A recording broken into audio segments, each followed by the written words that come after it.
Olá pessoal, tudo bem? Sou a professora Nilce e estou aqui para mais uma Dica Horus Enem.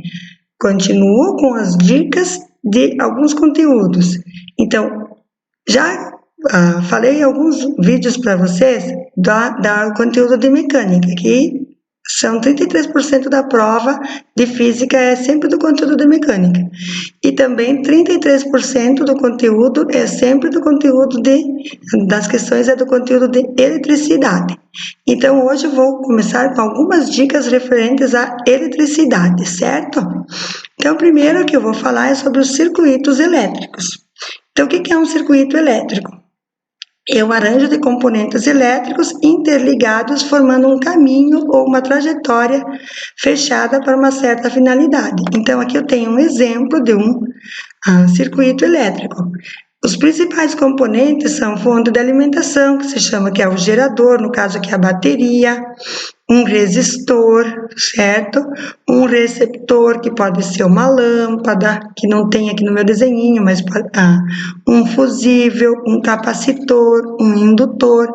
Então, aqui é um circuito bem simples. Então, você tem uma bateria e um resistor.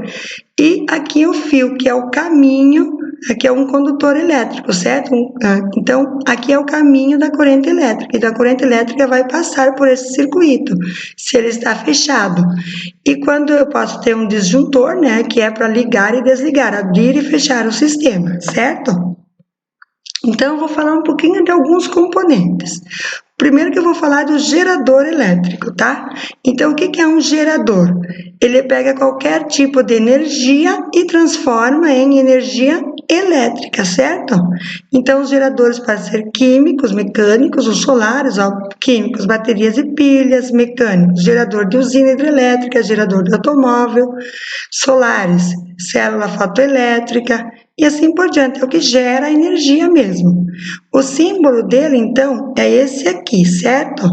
Então, ele vai ter sempre o risquinho maior, significa que é o lado positivo, o polo positivo, e o risquinho menor é o polo negativo, certo? Por ele, então, a gente tem uma força eletromotriz, que é o E. Então, aqui está o caminho dele, ó. Se a força eletromotriz está indo por esse caminho, vai passar pelo resistor, também eles têm o mesmo caminho, certo?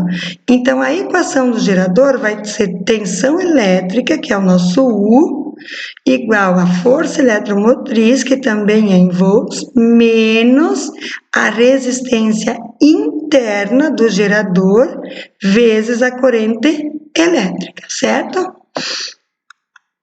E o que é um receptor? Então, o receptor, ele é o que acontece? Ele pega uma energia elétrica e ele transforma numa tipo de energia não elétrica, que vai ter uma energia que vai ser dissipada. Então, o gerador, ele pega qualquer energia e transforma em elétrica. E o receptor, ele recebe essa energia elétrica e transforma em outra energia. Por exemplo, se eu pegar uma lâmpada, ela vai transformar em energia térmica e luminosa, certo? Então, um exemplo, as pilhas e baterias recarregáveis durante o processo de recarga transformam energia elétrica em energia química. Então, quando você colocar para carregar a tua bateria, eu estou pegando lá uma energia elétrica, por exemplo, quando eu carrego o celular, né? E vou transformar em energia química. Os motores também transformam energia elétrica em energia mecânica. Então, aqui está o símbolo de receptor, que você vê que é parecido com o símbolo do gerador. Também tem a força eletromotriz, também aqui, o risco mais grande é o polo positivo, o risco mais pequenininho é o polo negativo, mas o que acontece?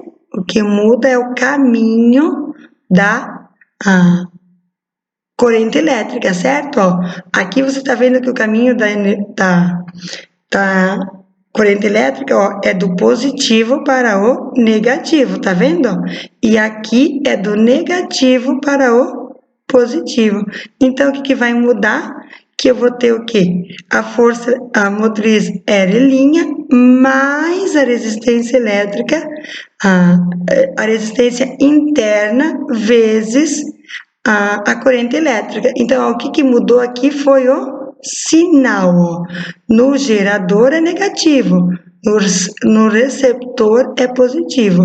Então, no receptor, a corrente elétrica vai do negativo para o positivo.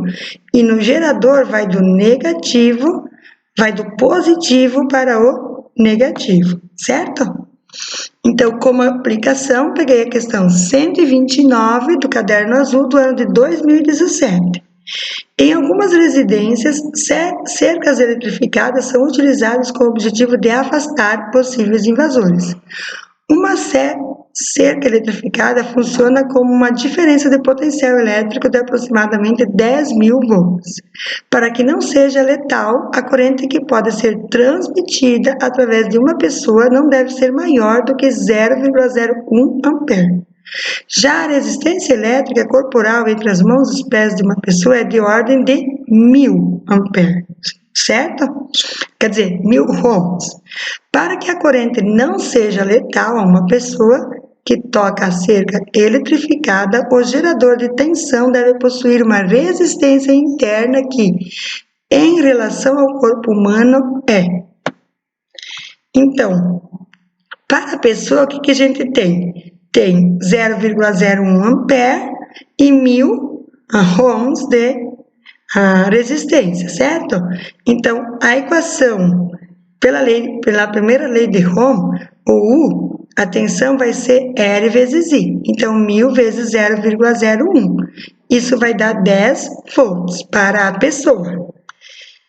Nessa situação letal, o gerador terá, se fosse uma situação letal, né? O gerador teria o quê? A força eletromotriz dele, que é os 10.000 volts, a tensão, que é os 10 volts, menos o R vezes o 0,01 ampere. Fazendo essa continha, vai dar 999.000 ohms de resistência interna. Mas, relacionando então as duas resistências, pegando 9.000, que é a resistência interna, 999.000 dividido pelo 1.000, que é a resistência da pessoa, eu vou ter uma variação, uma relação de 999. Então, o que diz lá no problema, né? Que tem que ter uma ordem de 1.000. Então, você tem que ver que isso é uma situação limite e, portanto, para que não tenha nenhum tipo de risco para a pessoa, é aconselhável que a razão seja muito maior que a obtida, certo? Então, seria uma limite que acontecesse. Se tivesse essa relação, a gente teria que ter ia ser uma situação letal. Então, para não ser letal, tem que ser muito, mas muito maior mesmo. Então, aqui diz assim, praticamente nula? Não. Aproximadamente igual? Não. Milhares de vezes maior? Sim. Porque se for numa ordem de 10 vezes maior, não vai chegar, tá? E de 10 vezes menor, nem pensar, já está morto daí. Então, aqui ele ainda pode causar alguns danos, tá? Então, o que a nossa resposta correta vai ser a letra C. Vai ter que ser... o gerador ele deve ter uma tensão muito maior, certo? Milhares de vezes maior. Ok? Esta foi mais uma dica Horus Enem. Espero que vocês tenham compreendido e conto com a participação de vocês para nossas próximas dicas Horus Enem. Até mais!